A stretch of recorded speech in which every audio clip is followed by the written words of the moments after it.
When I found that I was a prisoner, a sort of wild feeling came over me. I rushed up and down the stairs, trying every door and peering out of every window I could find. But after a little, the conviction of my helplessness overpowered all other feelings.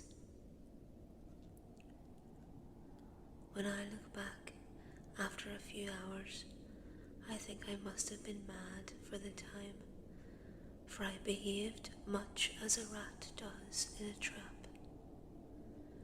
When, however, the conviction had come to me that I was helpless, I sat down quietly as I have ever done anything in my life, and began to think over what was best to be done. I am thinking still, and as yet have come to no definite conclusion.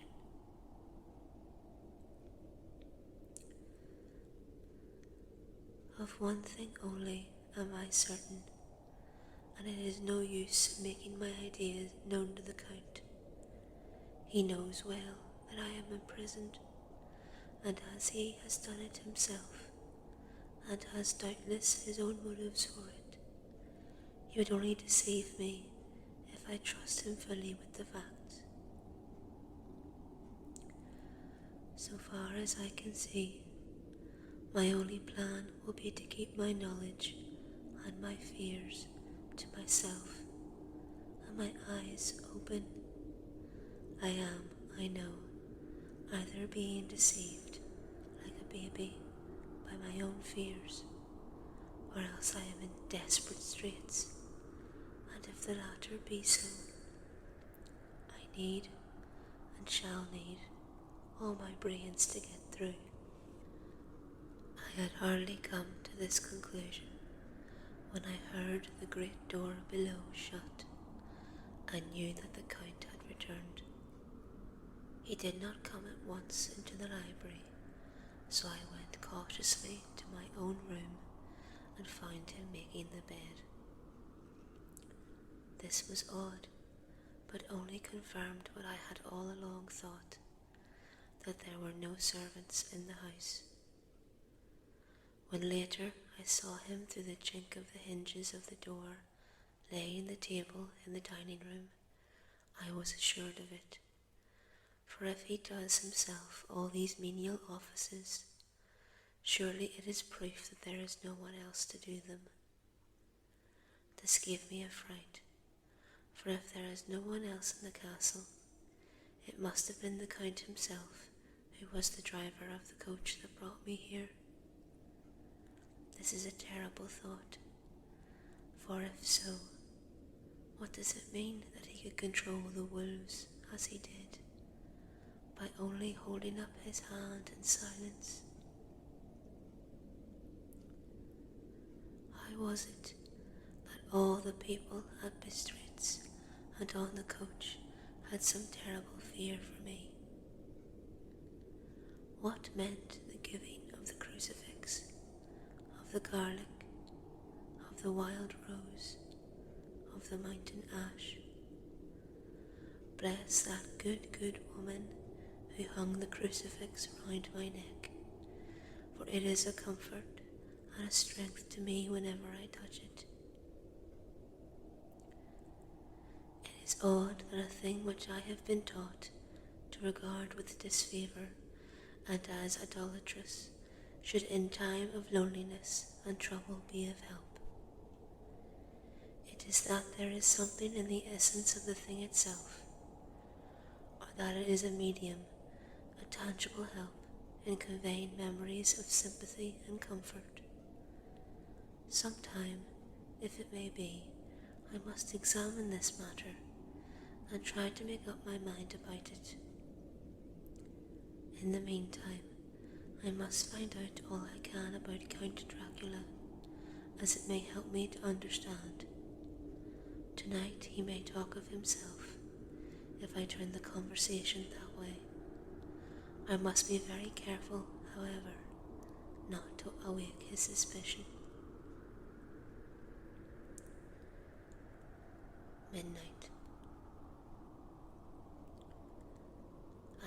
had a long talk with the Count.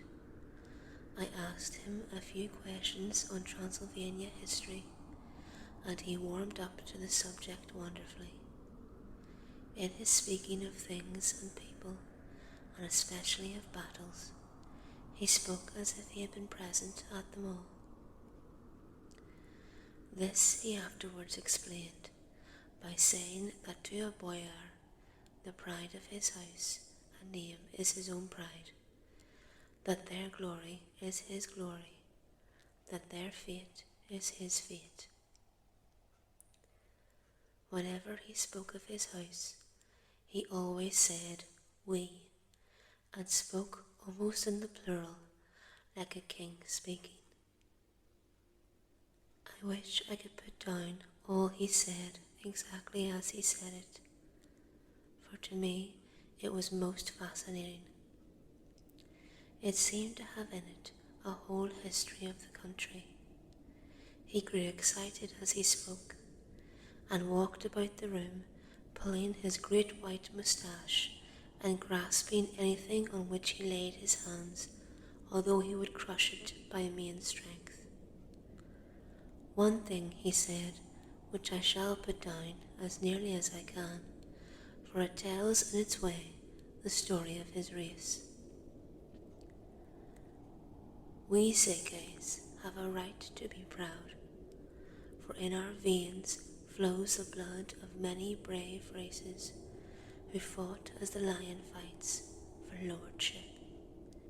Here, in the whirlpool of European races, the Ugric tribe bore down from Iceland the fighting spirit which Thor and Woden gave them, which their berserkers displayed to such fell intent on the seaboards of Europe, and of Asia and Africa too, till the peoples thought that the werewolves themselves had come.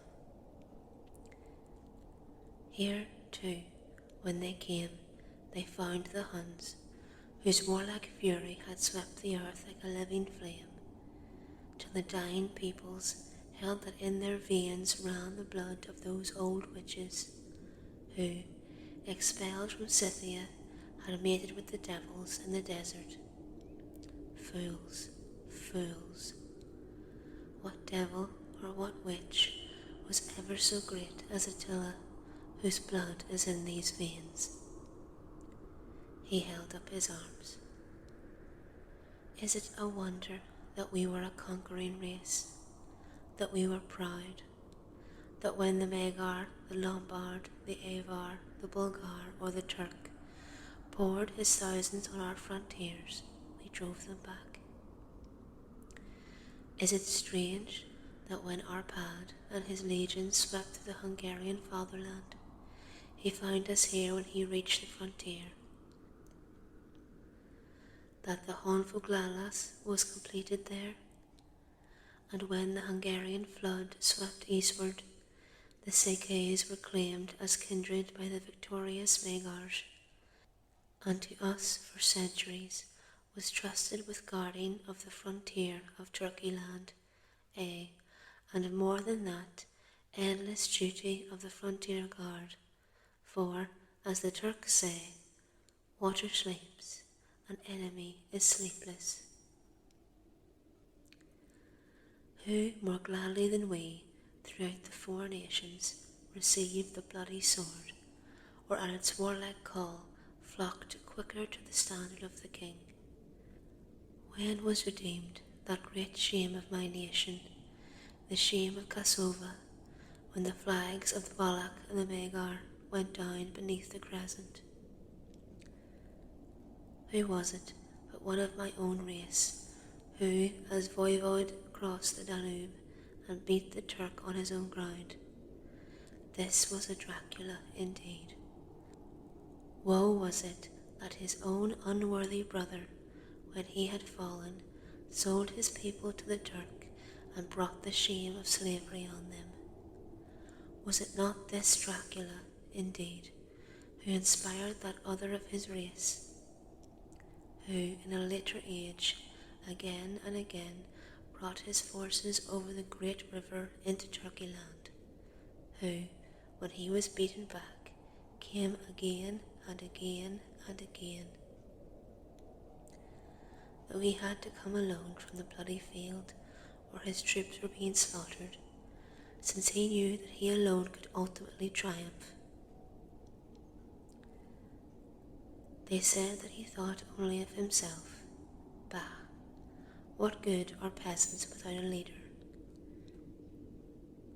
Where ends the war without a brain and heart to conduct it? Again, when, after the battles of Mohacs, we threw off the Hungarian yoke, we of the Dracula blood were amongst their leaders, for our spirit would not brook that we were not free.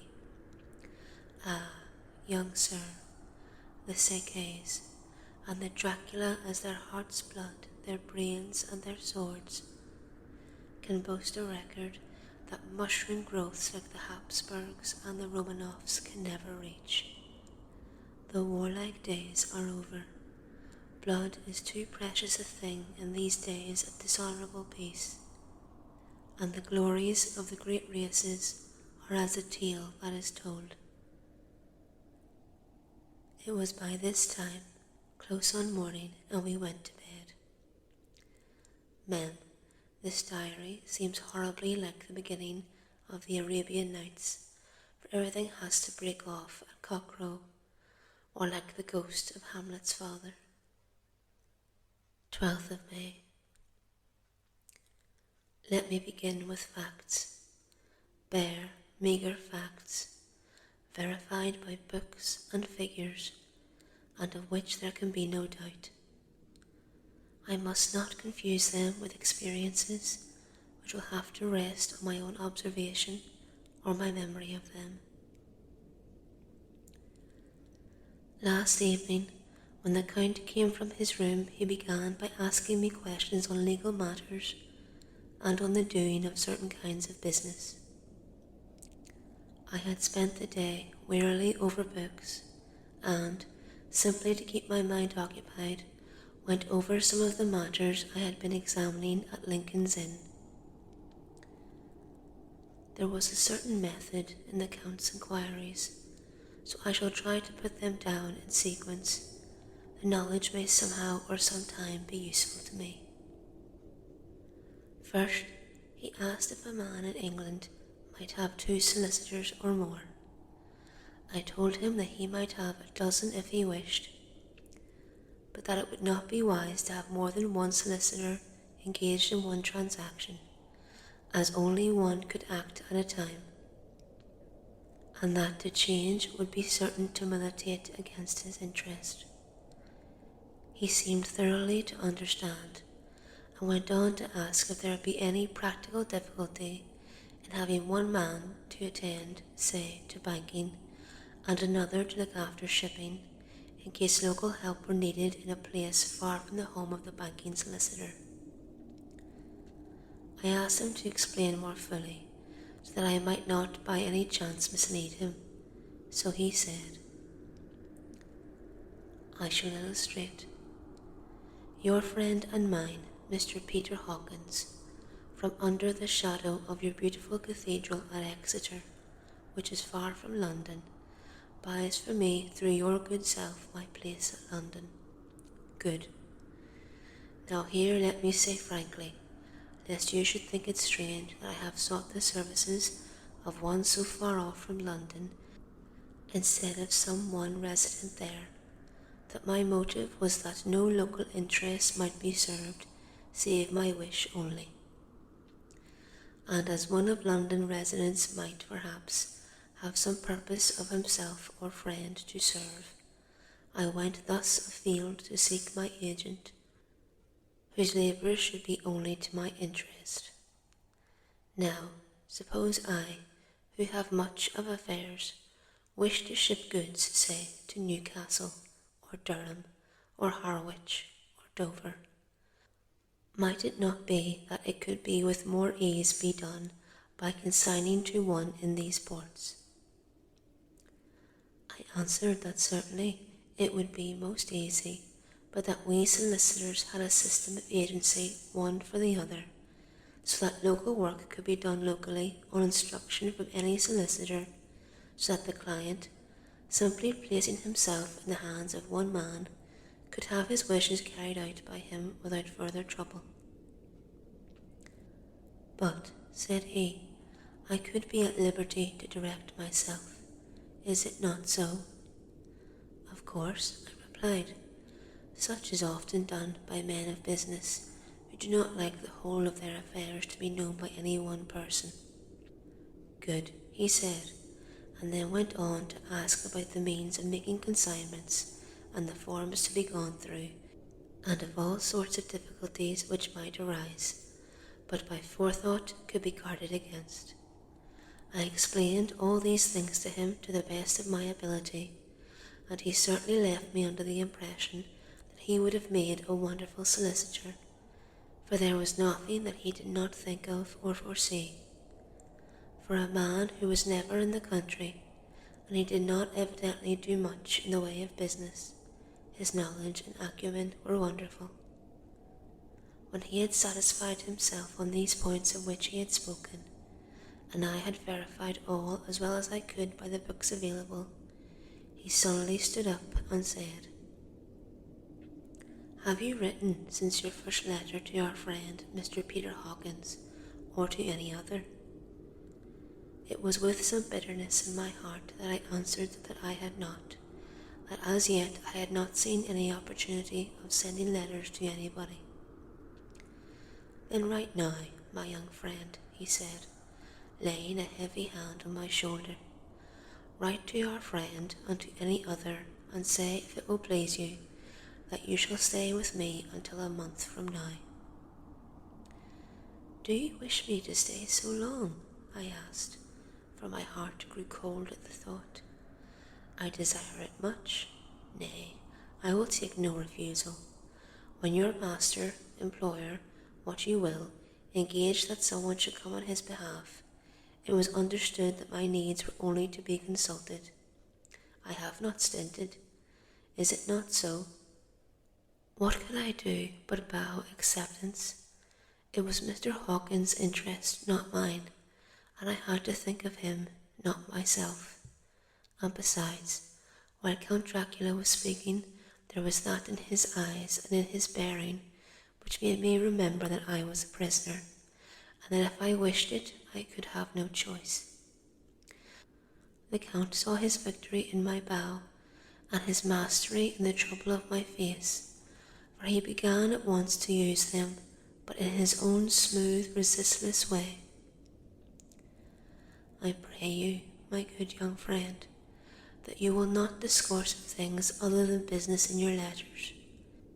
It will doubtless please your friends to know that you are well, and that you look forward to getting home to them. Is it not so? And as he spoke, he handed me 3 sheets of notepaper and 3 envelopes.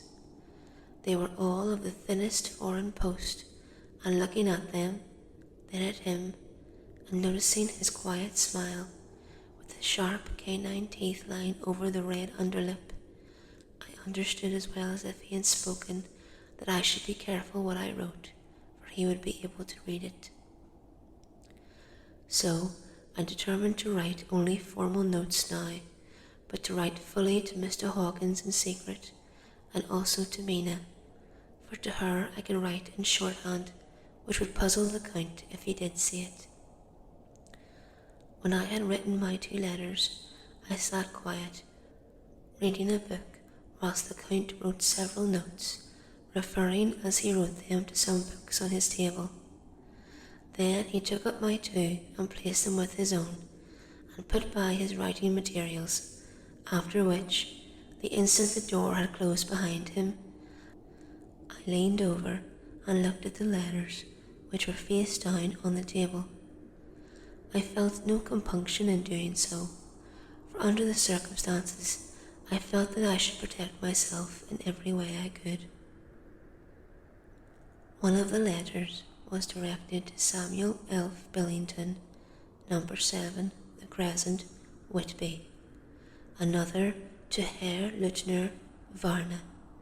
The third was to Coutts & Co., London, and the fourth to Heron, Klopstock, and Bilruth, Bankers, Budapest. The second and fourth were unsealed. I was just about to look at them when I saw the door handle move. I sank back in my seat, having just had time to replace the letters as they had been, and to resume my book before the Count, holding still another letter in his hand, entered the room. He took up the letters on the table and stamped them carefully, and then, turning to me, said, "I trust you will forgive me, but I have much work to do in private this evening. You will, I hope, find all things as you wish." At the door he turned, and after a moment's pause said, "Let me advise you, my dear young friend, nay, let me warn you with all seriousness, that should you leave these rooms, you will not by any chance go to sleep in any other part of the castle. It is old, and has many memories, and there are bad dreams for those who sleep unwisely. Be warned. Should sleep now or ever overcome you, or be like to do, then haste to your own chamber or to these rooms, for your rest will then be safe. But if you be not careful in this respect, then—" He finished his speech in a gruesome way, for he motioned with his hands as if he were washing them. I quite understood. My only doubt was as to whether any dream could be more terrible than the unnatural, horrible net of gloom and mystery which seemed closing around me. Later. I endorse the last words written, but this time there is no doubt in question.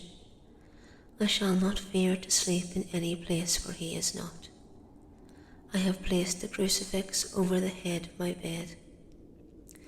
I imagine that my rest is thus freer from dreams, and there it shall remain. When he left me, I went to my room.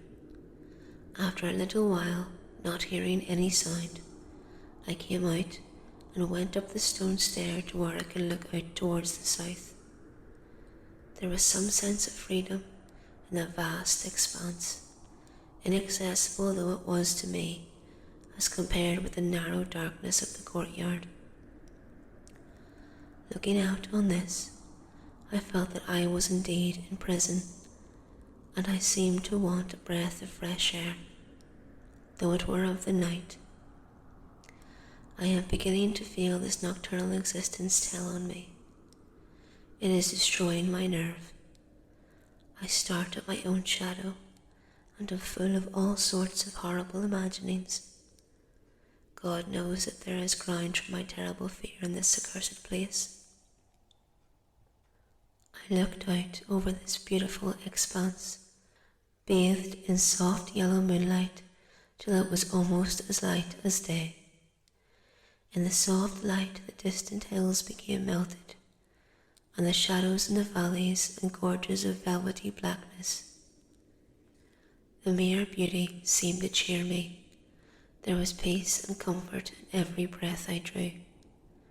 As I leaned from the window, my eye was caught by something moving a story below me, and somewhat to my left, where I imagined, from the order of the rooms, that the windows of the Count's own room would look out.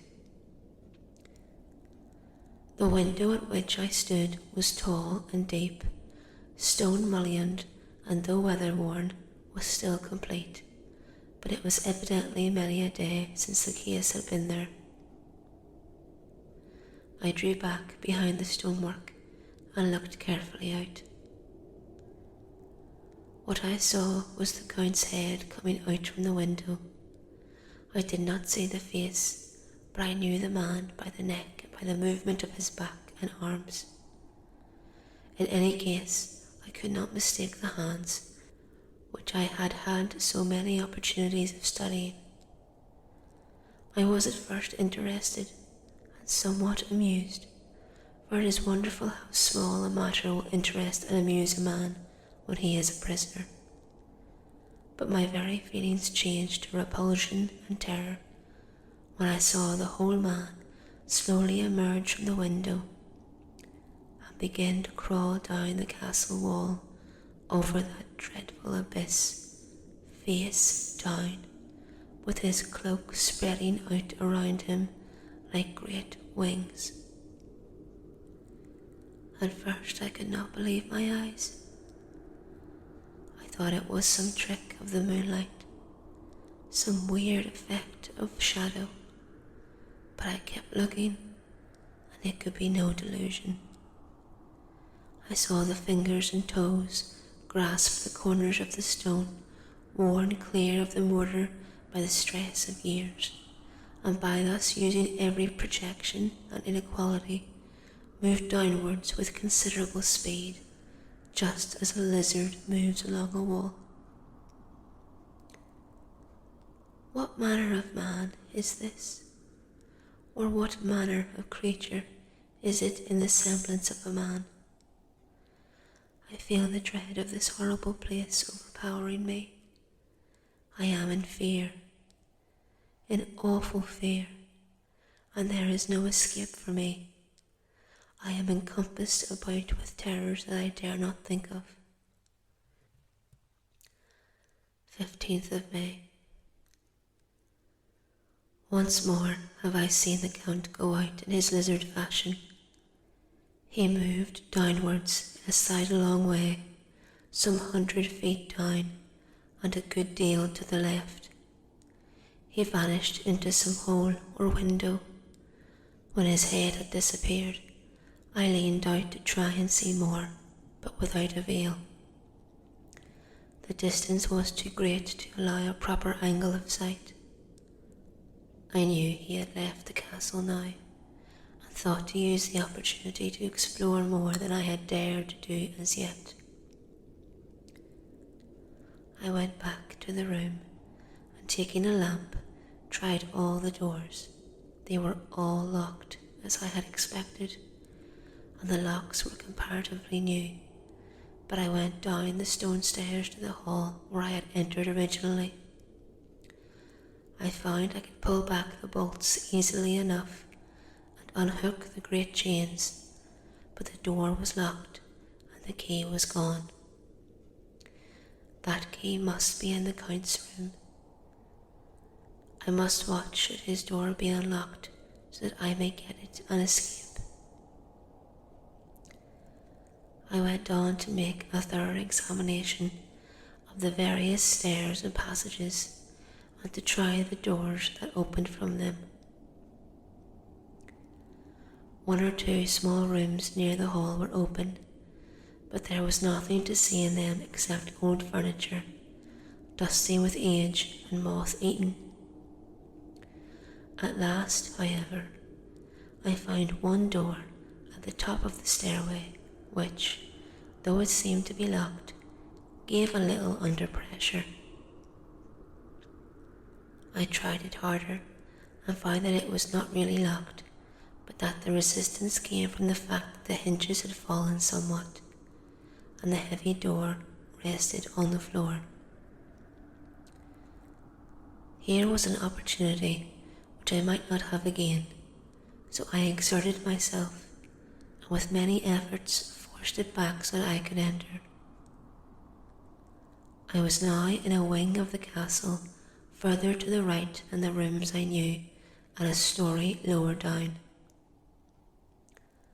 From the windows I could see that the suite of rooms lay along to the south of the castle, the windows of the end room looking out both west and south.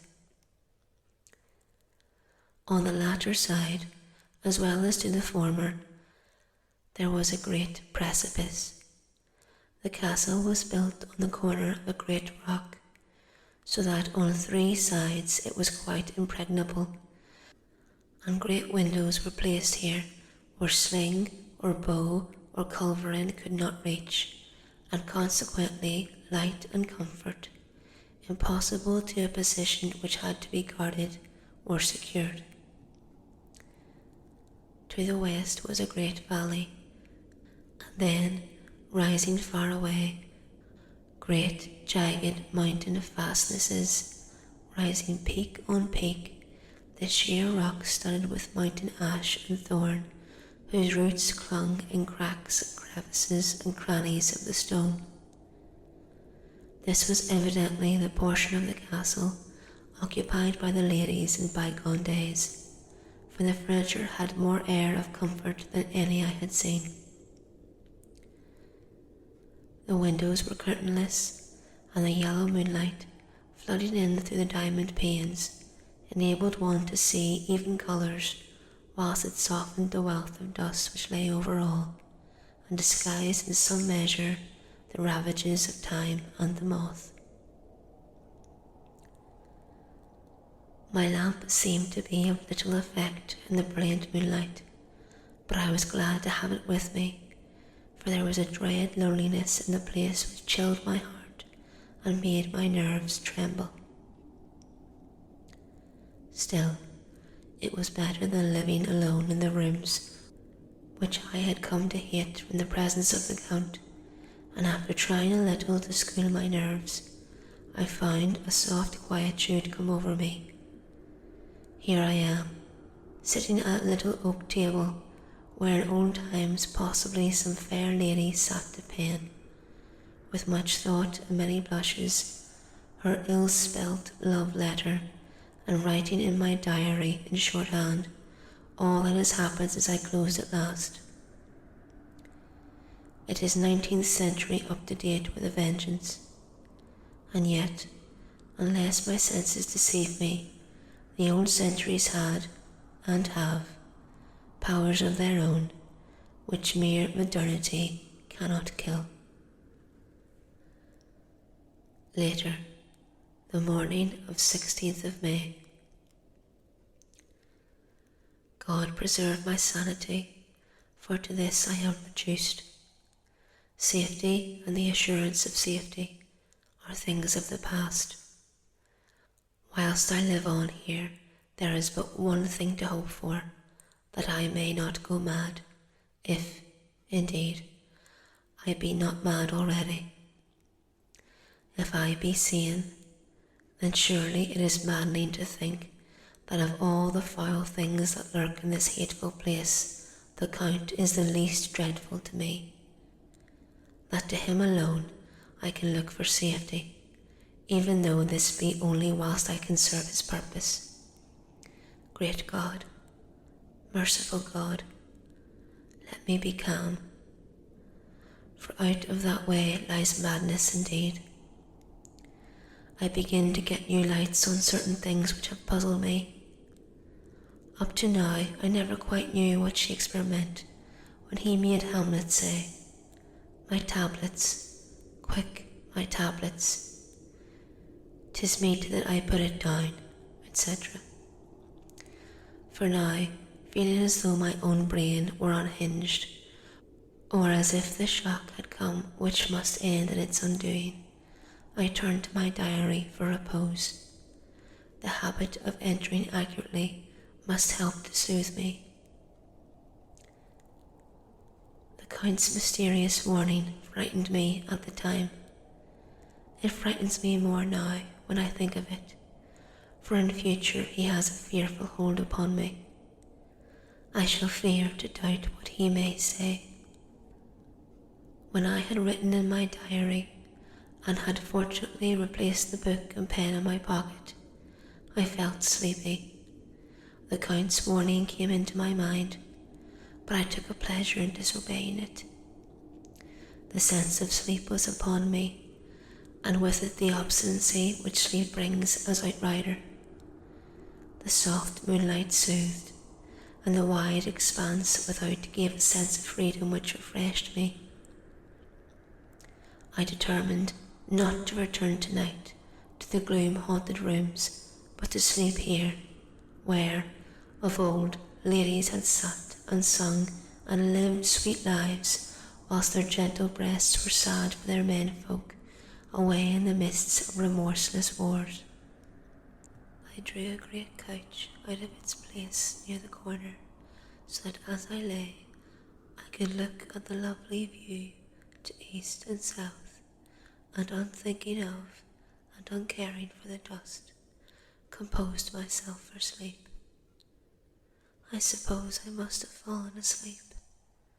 I hope so, but I fear, for all that followed was stirringly real. So real that now, sitting here in the broad full sunlight of the morning, I cannot in the least believe that it was all sleep. I was not alone. The room was the same, unchanged in any way since I came into it. I could see along the floor, in the brilliant moonlight, my own footsteps marked where I had disturbed the long accumulation of dust. In the moonlight opposite me were 3 young women, ladies by their dress and manner. I thought at the time that I must be dreaming when I saw them, for, though the moonlight was behind them, they threw no shadow on the floor. They came close to me and looked at me for some time, and then whispered together. 2 were dark and had high aquiline noses like the Count, and great dark piercing eyes that seemed to be almost red when contrasted with the pale yellow moon. The other was fair as can be, with great wavy masses of golden hair and eyes like pale sapphires. I seemed somehow to know her face, and to know it in connection with some dreamy fear, but I could not recollect at the moment how or where. All 3 had brilliant white teeth that shone like pearls against the ruby of their voluptuous lips. There was something about them that made me uneasy, some longing, and at the same time some deadly fear. I felt in my heart a wicked, burning desire that they would kiss me with those red lips. It is not good to note this down, lest some day it should meet Mina's eyes and cause her pain, but it is the truth. They whispered together, and then they all 3 laughed, such a silvery, musical laugh, but as hard as though the sound never could have come to the softness of human lips. It was like the intolerable, tingling sweetness of water glasses when played on by a cunning hand. The fair girl shook her head coquettishly, and the other 2 urged her on. One said, "Go on, you are first, and we shall follow. Yours is the right to begin." The other added, "He is young and strong. There are kisses for us all." I lay quiet, looking out under my eyelashes in an agony of delightful anticipation. The fair girl advanced and bent over me till I could feel the movement of her breath upon me. Sweet it was in one sense, honey sweet, and sent the same tingling through the nerves as her voice, but with a bitter underlying the sweet, a bitter offensiveness, as one smells in blood. I was afraid to raise my eyelids, but looked out and saw perfectly under the lashes. The girl went on her knees and bent over me, simply gloating. There was a deliberate voluptuousness which was both thrilling and repulsive, and as she arched her neck, she actually licked her lips like an animal, till I could see in the moonlight the moisture shining on the scarlet lips and on the red tongue as it lapped the white, sharp teeth. Lower and lower went her head, as the lips went below the range of my mouth and chin and seemed about to fasten on my throat. Then she paused, and I could hear the churning sound of her tongue as it licked her teeth and lips, and could feel the hot breath on my neck. Then the skin of my throat began to tingle, as one's flesh does when the hand that is to tickle it approaches nearer, nearer. I could feel the soft, shivering touch of the lips on the supersensitive skin of my throat, and the hard dents of two sharp teeth, just touching and pausing there. I closed my eyes in a languorous ecstasy and waited with beating heart. But at that instant, another sensation swept through me as quick as lightning. I was conscious of the presence of the Count, and of his being as if lapped in a storm of fury. As my eyes opened involuntarily, I saw his strong hand grasp the slender neck of the fair woman, and with giant's power draw it back, the blue eyes transformed with fury, the white teeth champing with rage, and the fair cheeks blazing red with passion. But the Count! Never did I imagine such wrath and fury, even to the demons of the pit. His eyes were positively blazing. The red light in them was lurid, as if the flames of hellfire blazed behind them. His face was deathly pale, and the lines of it were hard like drawn wires.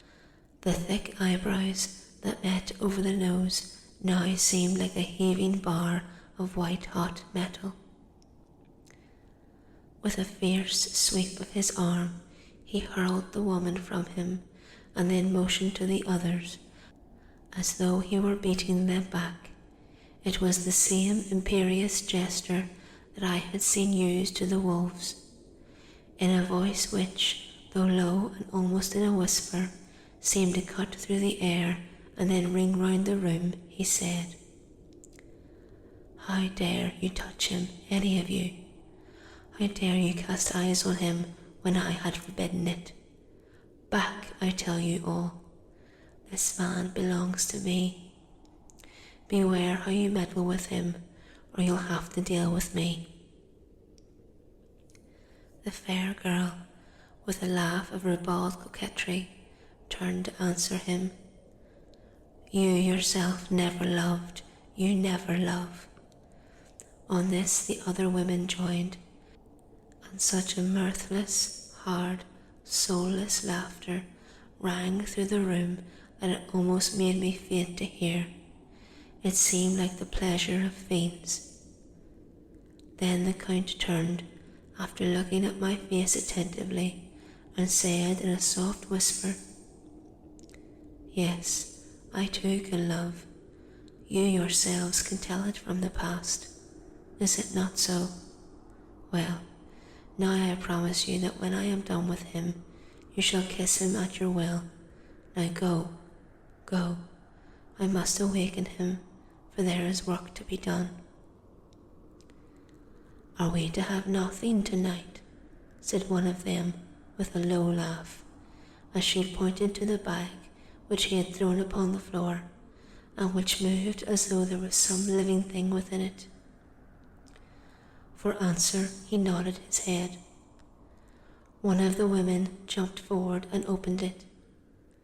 If my ears did not deceive me, there was a gasp and a low wail, as of a half-smothered child. The women closed round, whilst I was aghast with horror, but as I looked they disappeared, and with them the dreadful bag. There was no door near them, and they could not have passed me without my noticing. They simply seemed to fade into the rays of the moonlight and pass out through the window, for I could see outside the dim shadowy forms for a moment before they entirely faded away. Then the horror overcame me, and I sank down unconscious.